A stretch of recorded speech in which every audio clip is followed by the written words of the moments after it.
வணக்கம். தமிழக மக்களுக்கு மிகப்பெரிய ஒரு துரோகத்தை இழைத்துவிட்டது திராவிட முன்னேற்றக் கழகத்தின் அரசு.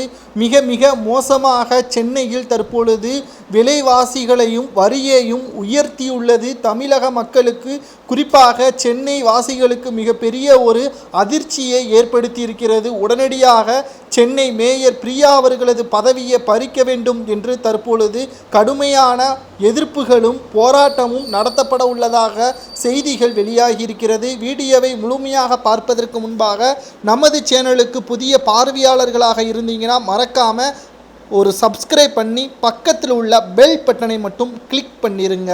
சென்னை மாநகராட்சியின் மாதாந்திர கூட்டம் மேயர் பிரியா தலைமையில் இன்று நடைபெற்றது. சென்னை மாநகராட்சியின் புதிய ஆணையராக பொறுப்பேற்றுள்ள குமரகுருபன் இந்த கூட்டத்தில் முதல் முறையாக பங்கேற்றிருந்தார். கூட்டம் தொடங்கியதும் சமீபத்தில் மரணமடைந்த பகுஜன் சமாஜ் கட்சியின் மாநில தலைவர் ஆம்ஸ்ட்ராங் அவர்களது மரணத்திற்கு இரங்கல் தீர்மானம் நிறைவேற்றப்பட்டது. அதனைத் தொடர்ந்து கடந்த வாரம் மத்திய அரசு தாக்கல் செய்த பட்ஜெட்டில் தமிழ்நாட்டின் பெயர் சேர்க்கப்படாததற்கு எதிர்ப்பு தெரிவித்து மதிமுக மற்றும் காங்கிரஸ் உறுப்பினர்கள் பட்ஜெட் நகலை கிழித்து தங்களது எதிர்ப்பை பதிவு செய்திருந்ததும் குறிப்பிடத்தக்கது. இந்த நிலையில்தான் நடைபெற்ற மாநகராட்சி கூட்டத்தில் 40க்கும் மேற்பட்ட தீர்மானங்கள் நிறைவேற்றப்பட்ட நிலையில் தொழில் வரி உயர்த்த தீர்மானம் நிறைவேற்றப்பட உள்ளதாக தகவல்களும் தற்பொழுது வெளியாகியிருக்கிறது. அரை வருடத்திற்கு 35% வரை உயர்த்த உள்ளதாகவும் இதனை அங்கீகரித்த தமிழக அரசிற்கு ஒரு முன்மொழிவினை அனுப்ப உள்ளதாகவும் தீர்மானங்கள் நிறைவேற்றப்படும். அதேபோல் சென்னை மாநகராட்சியின் சாலையில் சுற்றித் திரியும் மாடுகள் மீதான அபராத தொகை 5000 இருந்து 10,000 உயர்த்தப்படும் என்றும் இந்த தீர்மானம் நிறைவேற்றப்பட உள்ளதாக தகவல்கள் வெளியாகியிருக்கிறது.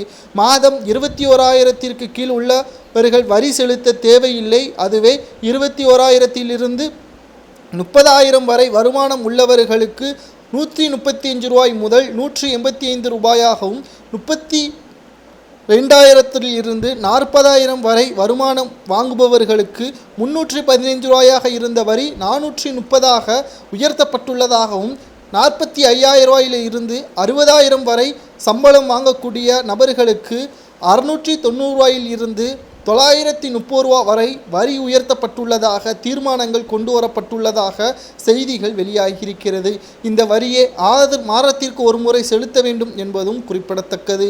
தற்பொழுது தமிழக மக்களுக்கு மிகப்பெரிய ஒரு தலைவலியாக திமுக அரசு செயல்படுகிறது. குறிப்பாக சென்னை வாசி மக்களுக்கு மிகப்பெரிய ஒரு துரோகத்தை திமுக அரசு செய்துவிட்டதாகவும், உடனடியாக மேயர் பிரியா அவர்கள் பதவி விலக வேண்டும் என்றும் தற்பொழுது செய்திகள் போராட்டங்கள் மூலமாக இனி வரக்கூடிய நாட்களில் வெடிக்கும் என்று எதிர்க்கட்சி தரப்பினர்கள் கூறியுள்ளனர்.